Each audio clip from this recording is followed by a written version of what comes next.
A la literatura argentina hay que buscarla en ciertos lugares. Por ejemplo, en una pieza de Pensión del Once, donde un escritor se pasa los años escribiendo una novela que dura toda su vida. Ese escritor es Macedonio Fernández. A veces pienso que la literatura argentina es Macedonio Fernández. Yo mismo escribí una novela pensando en Macedonio.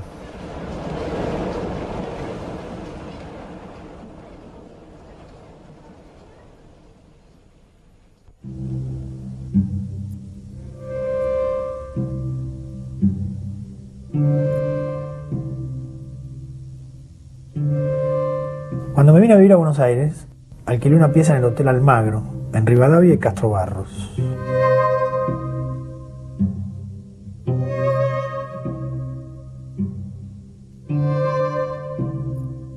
A la vuelta del hotel está la Federación de Box, y los miércoles me iba a ver las peleas.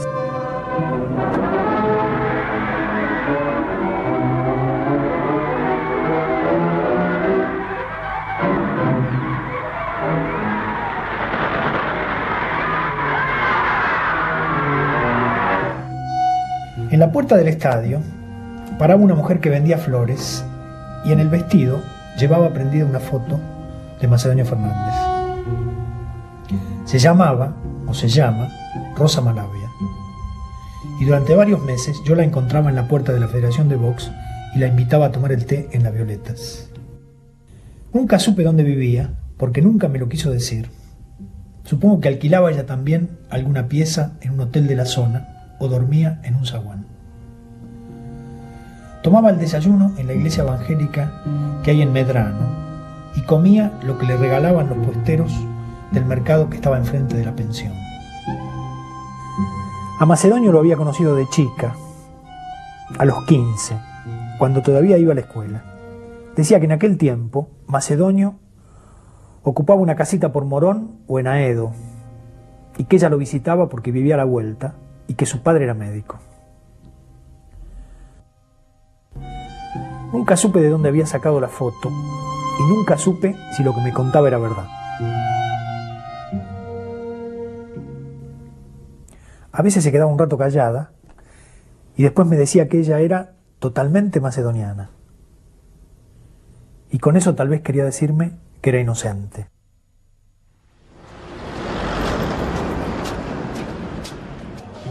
La llamaban la loca del grabador porque llevaba un grabador de cinta viejísimo como única pertenencia.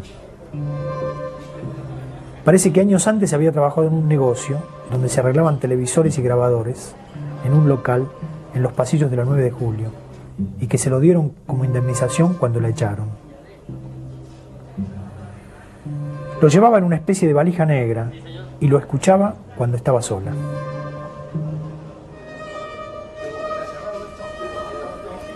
A veces de pronto se perdía un poco y me miraba con los ojos vacíos y decía que estaba muerta y que tenía todo el cuerpo hueco por dentro, como si fuera una muñeca de porcelana.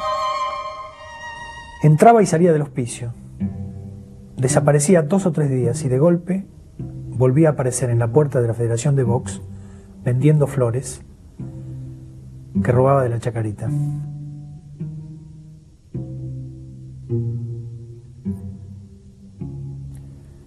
De un día para otro no la vi más.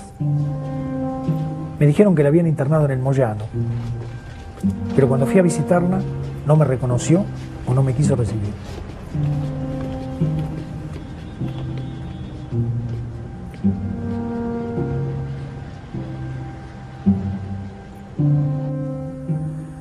Varios meses después, una tarde, me llegó una encomienda con el grabador. Me lo habían hecho llegar desde Olavarría y nunca supe si fue ella o algún pariente el que se tomó el trabajo de acordarse de mí y mandarme el aparato.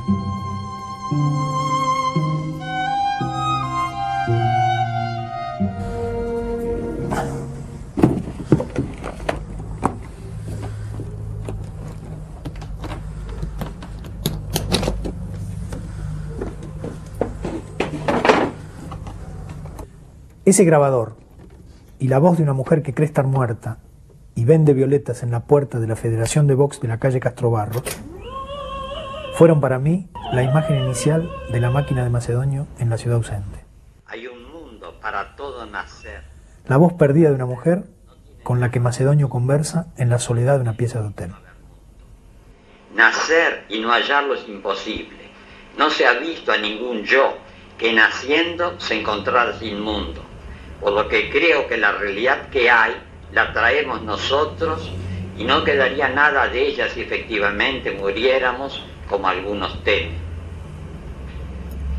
Hay una voz. No sé si será realmente la voz de Macedonio. Una frase se repite con pequeñas variantes, como si alguien estuviera dictando. Hay un mundo para todo nacer, y el no nacer no tiene nada de personal, es meramente no haber mundo.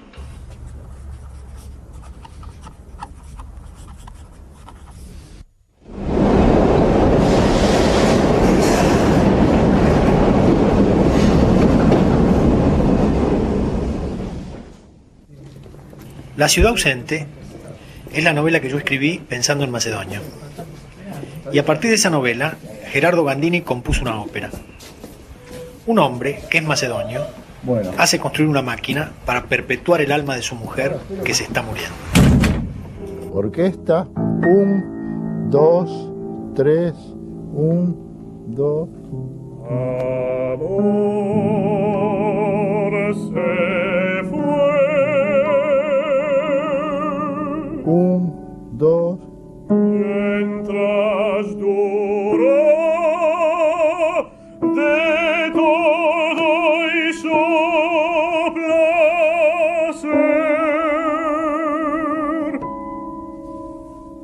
Cuando se fue, nada dejó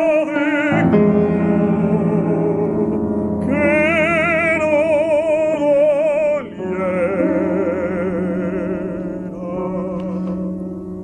Van creciendo. Bueno, tocamos todas, hacemos la escena entera. 1, Pero, 2. ¿quién era realmente Macedonio Fernández?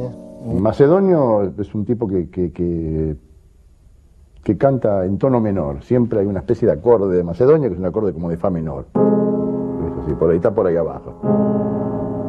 Todo completo, las notas de Macedonio serían estas.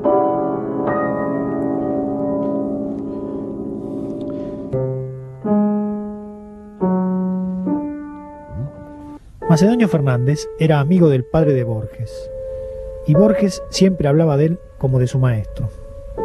El hombre más extraordinario que he conocido, decía. Borges tenía presente a Macedonio cuando escribió el guión de la película Invasión. Don Porfirio es una especie de doble de Macedonio, interpretado aquí por Juan Carlos Paz, el músico. Me va a tener que disculpar, ando un poco apurado. Yo no sé la altura de Macedonio, da la impresión de que haber sido un tipo petizo, no sé. Bueno, Paz era un tipo petizo, flaquito, con libros en francés bajo el brazo, y bueno, con bigotes sería muy parecido a Macedonio, tal como aparece en la película Invasión, es muy parecido a Macedonio con bigote y poncho, en realidad.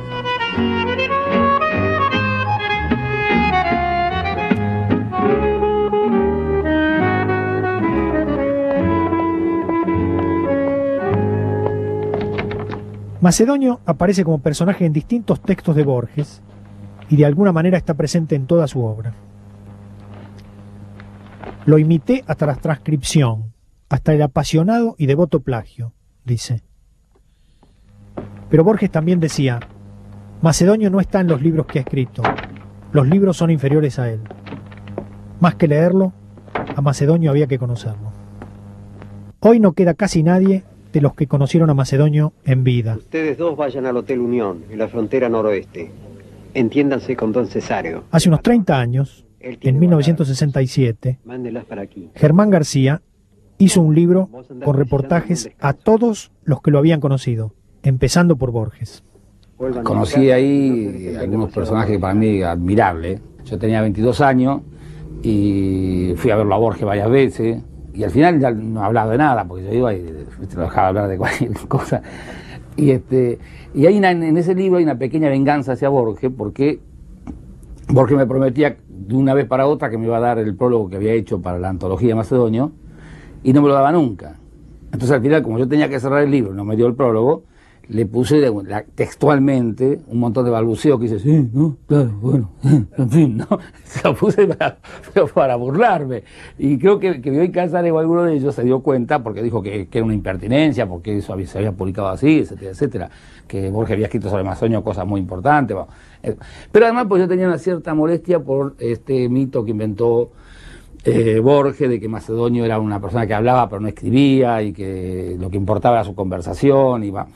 Me parecía que había una ambigüedad ahí, porque había una especie de admiración por la figura, pero que consistía en una especie de borrar totalmente lo que Macedonio había escrito. El problema de Macedonio, y eso también pasa un poco con Juan Elio Ortiz, que se ha hecho un mito del personaje que impide su lectura atenta, y además Macedonio es para leer atentamente.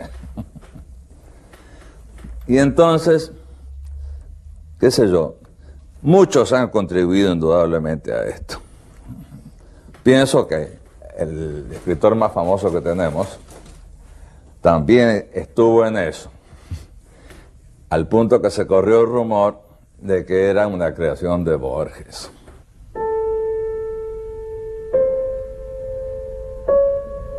Macedonio Fernández nació en Buenos Aires el 1 de junio de 1874. Autobiografía, pose número 1, de A fotografiarse. El universo o realidad y yo nacimos en 1 de junio de 1874, y es sencillo añadir que ambos nacimientos ocurrieron cerca de aquí y en una ciudad de Buenos Aires. Hay un mundo para todo nacer, y el no nacer no tiene nada de personal. Es meramente no haber mundo. Nacer y no hallarlo es imposible. No se ha visto a ningún yo que naciendo se encontrara sin mundo. Por lo que creo que la realidad que hay la traemos nosotros, y no quedaría nada de ella si efectivamente muriéramos, como temen algunos. Macedonio tuvo 4 hijos.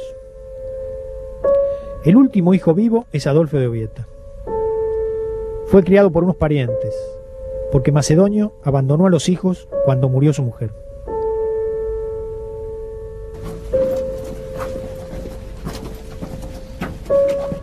Macedonio vivió durante años en pobrísimas piezas de pensión o en casa de amigos, arrastrando de un lugar a otro una valija con sus cuadernos, su obra interminable. Bueno, veo que pongo la mesa esta aquí en el patio. Si no fuera por Adolfo, el hijo que fue abandonado y que después terminó dedicando su vida a rescatar los escritos del padre, probablemente se hubiera perdido toda la obra de Macedonio Fernández. Yo soy del 12, 22, 22. Por allá por el tren, a los 20 y tantos años míos, el 32, 35, por ahí, ¿no?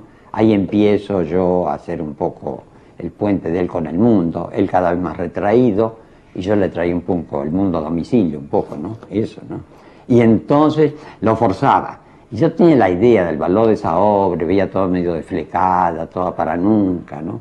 Él era el dueño del tiempo en ese sentido, ¿no? Yo quizá lo mortificaba yo, el joven que ya quería ver las cosas hechas, ¿no? Y le traía una y otra vez más, cuando lo iba a visitar, porque no vivía con él. Así que yo lo iba todos los días a visitar. Yo tenía un empleo para en la Plaza Mayo, y entonces lo visitaba a Belgrano, donde él vivía, o antes, o los lugares donde fuera, y le llevaba eso y lo forzaba un poco. Y gracias a eso han avanzado muchas cosas que no se hubieran hecho, ¿no? Bueno, yo creo que era una necesidad imperiosa, ¿no? La vida de Macedonio debe haber sido un poco dramática, con muchas frustraciones, ¿no? Y pienso que él entonces tenía forzosamente escribir como necesidad, y lo demás no tenía mayor importancia para él. Ahora a lo mejor se lo tomaron al pie de la letra, entonces lo publicaron poco, ¿no? Eso es peligroso, ¿no? Y aún así, en el prólogo No todo es vigilia, dice que no lo hubiera publicado él, sino que Scalabrini Ortiz, Francisco Luis Bernárdez y Leopoldo Marechal prácticamente le arrebataron los manuscritos y lo llevaron a la imprenta. Si no, no hubiera podido quedarte inédito. Sin embargo, siempre escribiendo. Bien, siempre escribiendo.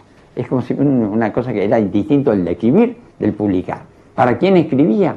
No sé, para la posteridad, para sí mismo, para no se sabe.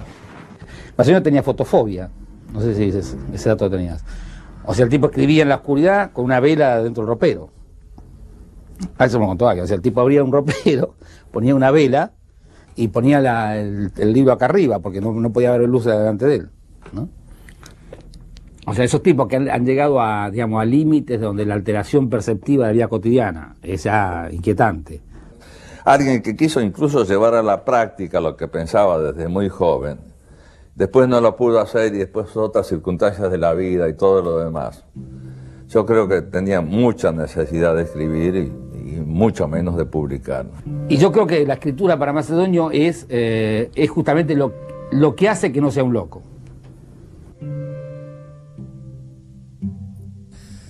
Macedonio Fernández y algunos amigos, entre los que estaba el padre de Borges y Julio Molini Bedia, intentaron a fines del siglo XIX, hacia 1897, fundar una comuna anarquista en una isla. Parece que fue una especie de proyecto de colonia utópica, con 3 o 4 personas, entre las cuales estaba el padre Borges, que no pudo ir porque se casaba en ese momento, en el año 98, Julio Molini Bedia, un tal Muscari, Carlos Muscari, y no sé, algún otro. Ahora, ¿qué contenido tenía? Yo supongo que estaban un poco de moda en el siglo pasado esas colonias de tipo anárquico. Y se instalaron en esa isla, casi cerca de la frontera con el Paraguay, e hicieron lo que hacen, o lo que han hecho a lo largo de los siglos y a lo largo de la historia, muchos que han buscado una isla para escaparse, ¿no? Como si fueran náufragos de la sociedad, digamos así. Yo lo que me acuerdo, haber oído, sí, no sé si ya por broma, ¿no?, que la idea era de comunidad de mujeres. Ojo, en Buenos Aires o Paraguay es una idea platónica, ¿no?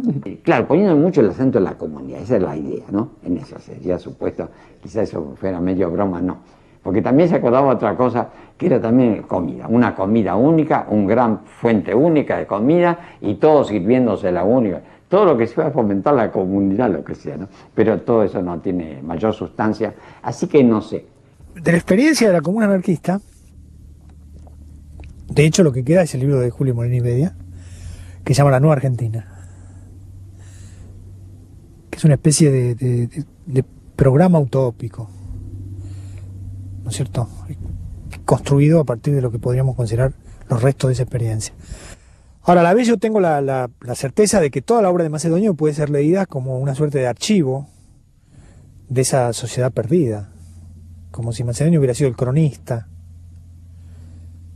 de esa sociedad futura, a la que él de hecho siempre volvía, como para buscar nuevos testimonios, y toda su obra es, en un cierto sentido, como la versión fragmentada, ¿no?, de lo que era ese universo, del que en un sentido él era al mismo tiempo el cronista y el testigo y el héroe, ¿no? Y me parece entonces que si uno lo imagina en esas piezas aisladas de pensión, que funcionaban como una especie de isla mínima, escribiendo con esa letra que los años variaban, ¿no?, que iba modificándose, escribiendo la crónica de ese lugar perdido, tratando en algún sentido de rescatar, ¿no?, la fuerza de la ilusión. Hay una frase de Macedonio que a mí se me pareció que condensaba toda esta noción, ¿no? Dice Macedonio en una carta a Borges: emancipémonos de los imposibles, de todo lo que buscamos y creemos a veces que no hay, y peor aún que no puede haber.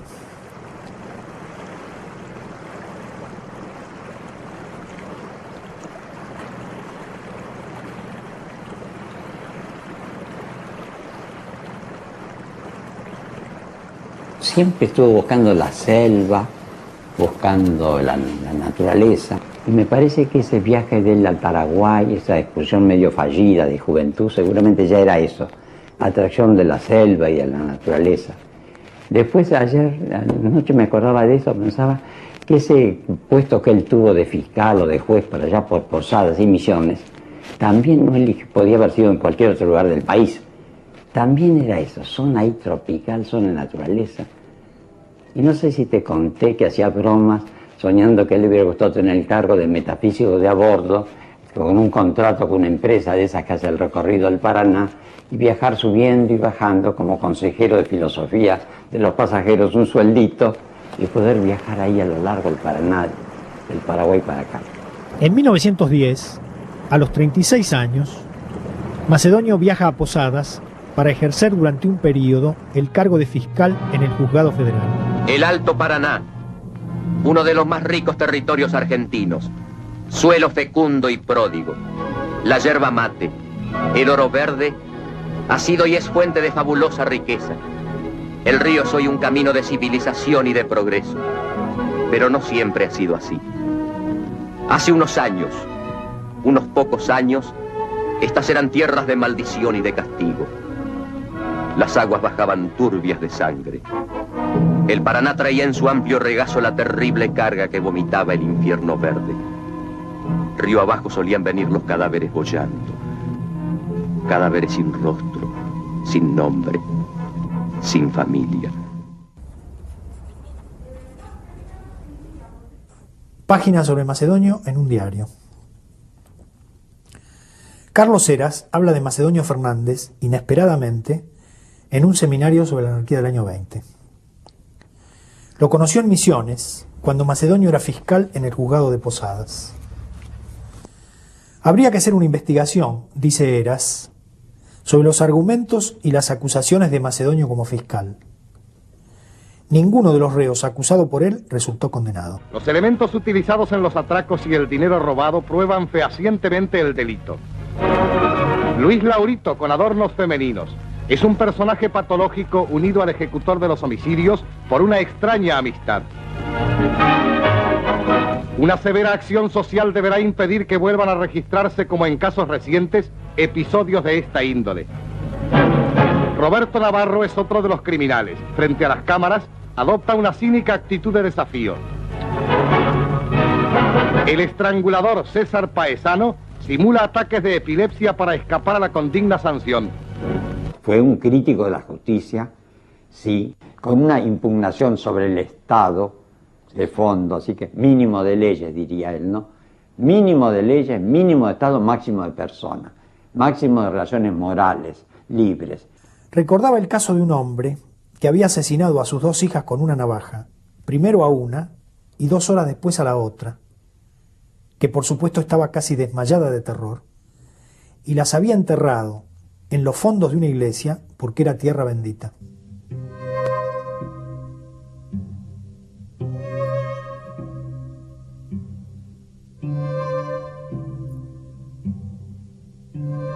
Macedonio logró construir una acusación que hizo casi innecesaria la condena.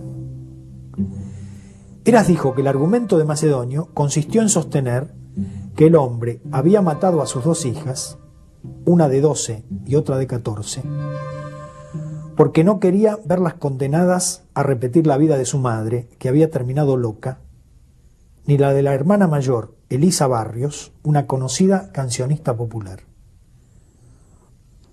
El hombre había planeado matarse, pero no tuvo valor o no consiguió suicidarse, a pesar, dijo Macedonio, de que trató de ahorcarse con un alambre de púas.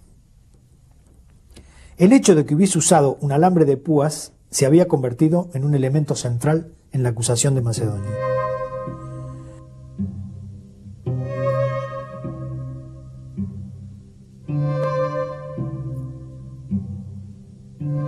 El profesor estaba seguro de que el asesino de las hijas había sido absuelto o había recibido una pena simbólica.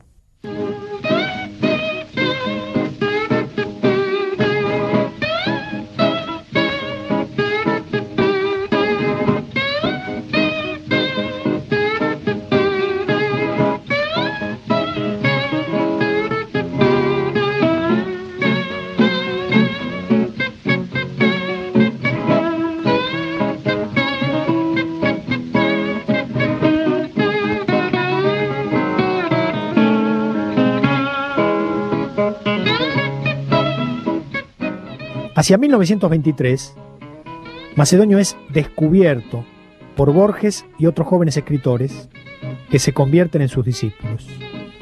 Oliverio Girondo, Leopoldo Marechal, Raúl Escalabrini Ortiz.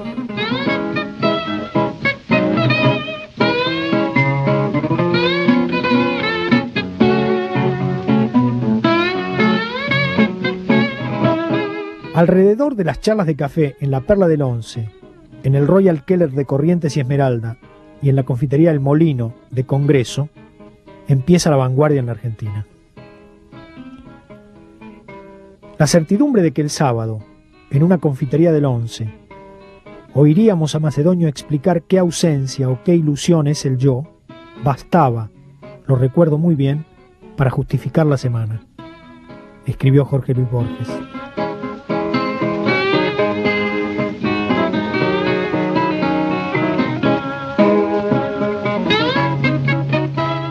En 1927, varios amigos de Macedonio lanzan en el diario Crítica, en un suelto, la candidatura a presidente del escritor.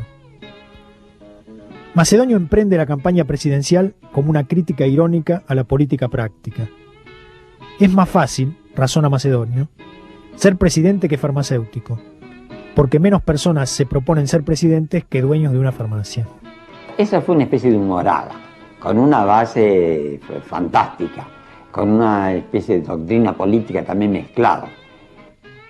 La idea es que él no creo que nunca jamás aspiró a ser presidente ni se le pasó por la cabeza nada, por fantástico que fuera su pensamiento y su egolatría, nunca llegaba tanto.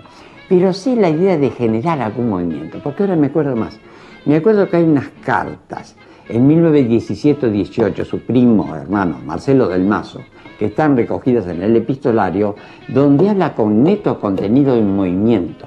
Y Macedonio dice que él cuenta con gente muy responsable de acá para generar algo. La carta a Marcelo del Mazo de 1920. ¿Cuándo podríamos conversar? Deseo hablarte de ciertos planes de acción política marginal, diré, cuya contextura habrá de interesarte. Al mismo tiempo, unos amigos jóvenes escritores desean ponerse en inteligencia con Mertens para cierto objeto circunstancial. Con estos jóvenes hemos convenido reunirnos el lunes, pasado mañana, en el bar del Molino, Rivadavia y Callao, donde yo estaré desde las 3 hasta las 7. Yo me acuerdo de todo ese sistema de Macedonio que me parecía desopilante, que él decía que además está bien como lectura de la política, que la política consistía en corregir alteraciones que uno introducía.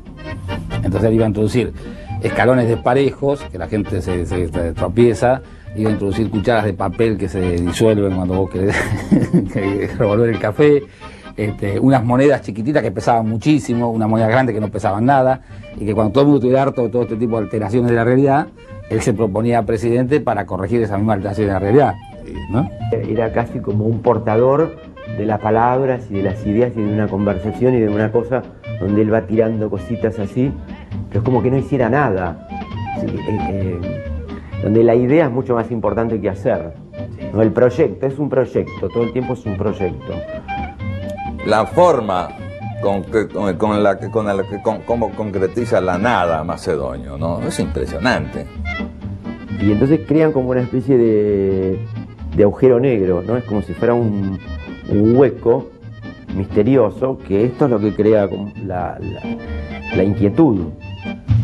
Y yo me doy cuenta en situaciones que me han pasado que me acuerdo por Macedonio. La otra vez yo caminaba en dirección al Colón por la calle como Cerrito, una de esas, y al torcer hacia la Plaza de la Valle me ataja un fotógrafo, padre de una pianista famosa, una cosa, de un hombre en el extranjero, y me dice: usted seguramente va al Colón.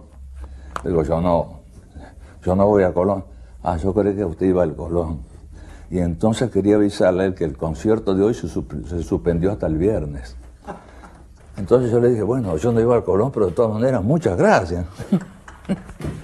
Bueno, esa es una situación típicamente macedoniana, que yo ni me acordaría de ella si no me la hubiera cantado en otras historias macedonios.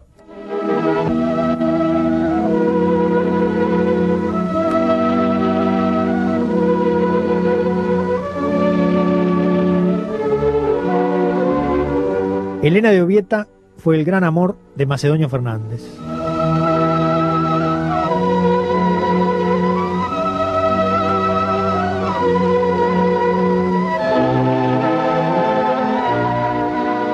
Cuando ella murió, Macedonio abandonó todo y empezó a vivir sin nada, como una asceta o un místico. Elena se convirtió en la eterna, en la que persiste más allá de la muerte.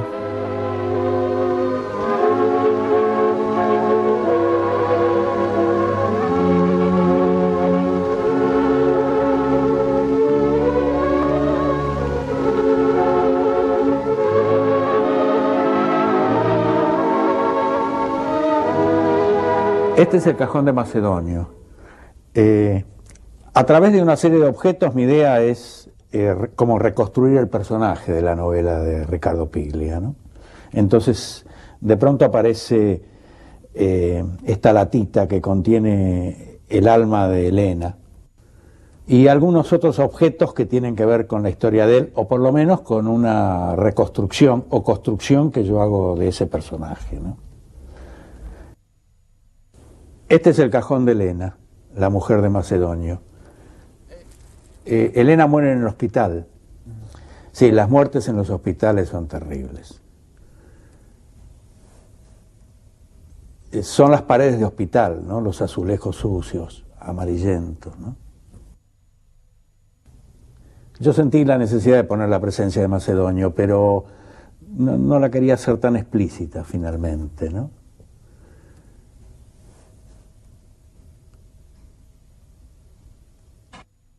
Este es el cajón del ingeniero ruso. Macedonio le pide al ingeniero que fabrique la primera máquina de Elena, una máquina que iba a perpetuarla.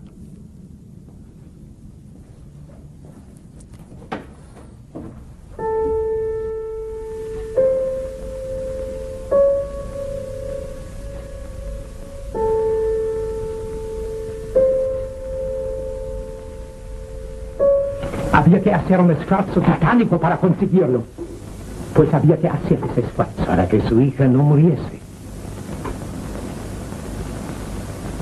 Si yo conseguía detener el tiempo, si yo prolongaba indefinidamente ese instante, mi hija no podía morir, puesto que no llegaría nunca el momento señalado para su muerte. Una locura.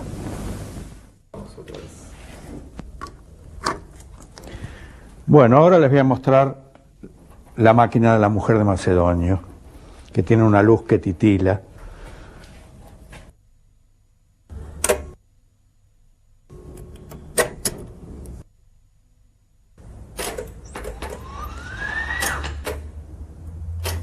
Vas a estar vos que se te va a vislumbrar a través de un tubo transparente. Y ese tubo estará lleno de cables y demás, pero vos vas a estar como una mujer, no como una máquina. No. Va a estar dentro de una máquina, pero no sos una máquina. ¿Sí?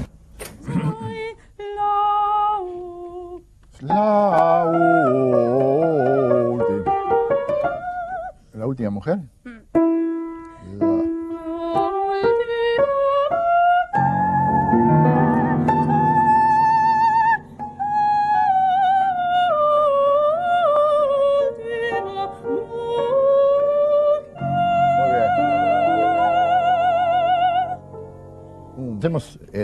Tocamos todas, hacemos la escena entera, ¿eh? Ahí es donde llevaba Macedonio Fernández las cartas y las fotografías de Elena. Cuando muere mi madre yo tengo 7 años. Él tenía en ese momento, en el año 20, 46 años, 45 o 46 años. Mamá tenía un poco menos, murió 42. No.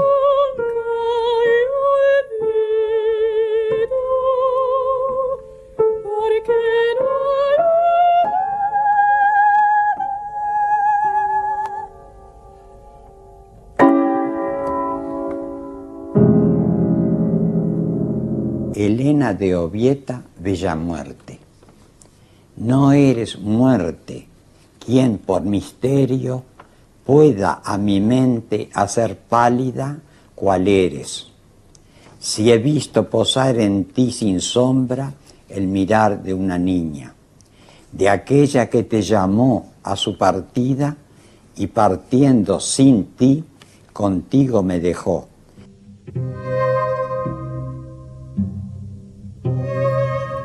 Yo tengo la impresión que todas estas distintas prácticas alternativas, vamos a llamarlas así, que Macedonio realizaba, la campaña presidencial, la comuna anarquista, cierta noción de la pasión, vamos a decir así, confluyen en determinado momento en lo que va a ser su obra máxima, el libro futuro, el Museo de la Novela del Eterno.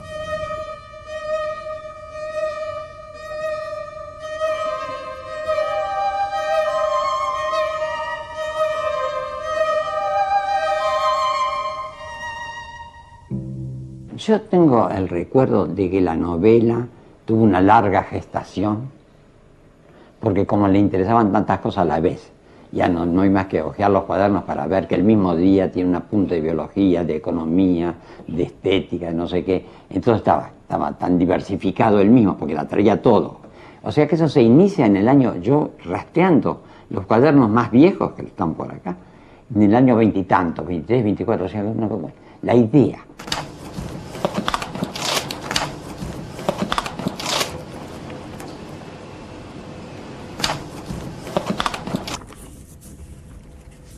Hay muchas cosas por descifrar, esto está sin pasar, mira vos.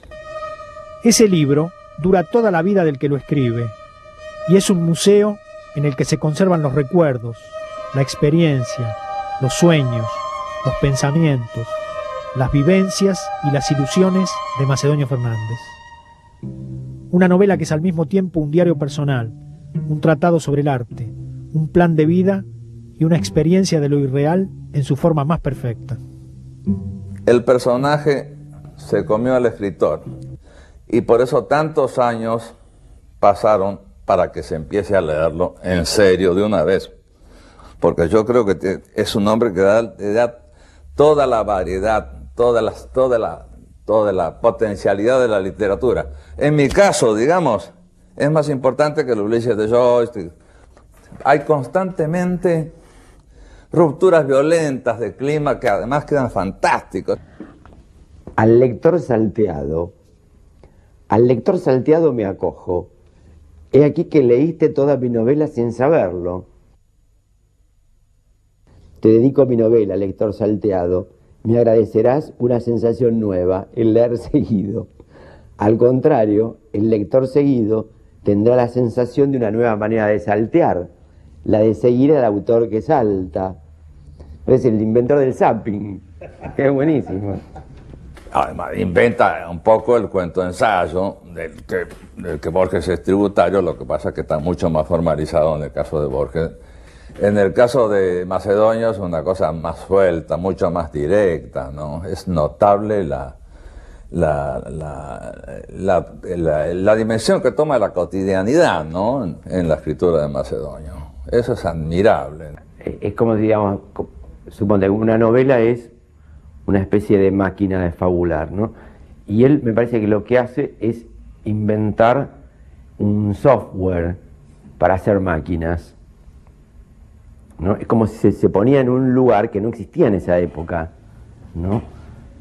Así como con el sistema de él se podrían haber inventado muchísimas novelas o muchísimas formas de hacer novelas. En Macedonio se confunde tanto la literatura con la vida que parece que es teoría de la vida, la teoría de la novela, ¿no? El Museo de la Novela de la Eterna nace de un proyecto de novela colectiva que empezaron a imaginar Macedonio, Borges y los otros en las mesas de café. Recibirán las órdenes en este café del puerto. ¿Quiere que los pare? Su argumento recuerda vagamente al que Borges urdió muchos años después en Invasión. Un grupo de conspiradores, liderado por un personaje llamado El Presidente, trama un complot para conquistar la ciudad de Buenos Aires. Pero vos vas a estar esperándolos. Acompañado, ¿veis? La novela fue publicada en 1967. Su autor había muerto 15 años antes. Revisé yo a la farmacia. Sin Macedonio Fernández, sería imposible imaginar no solo a Borges, sino también a Marechal, a Cortázar, a Néstor Sánchez y a muchos de los que vinimos después.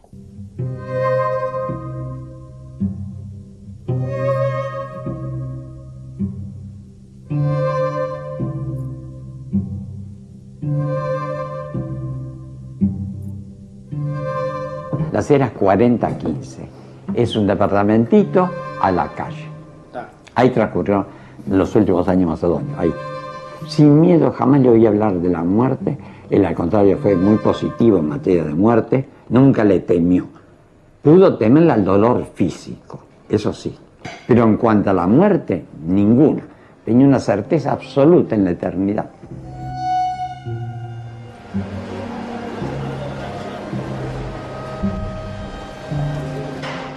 Macedonio está en la ciudad. Él escribió la obra del porvenir. Sus libros transcurren en el futuro. El siglo próximo será macedoniano.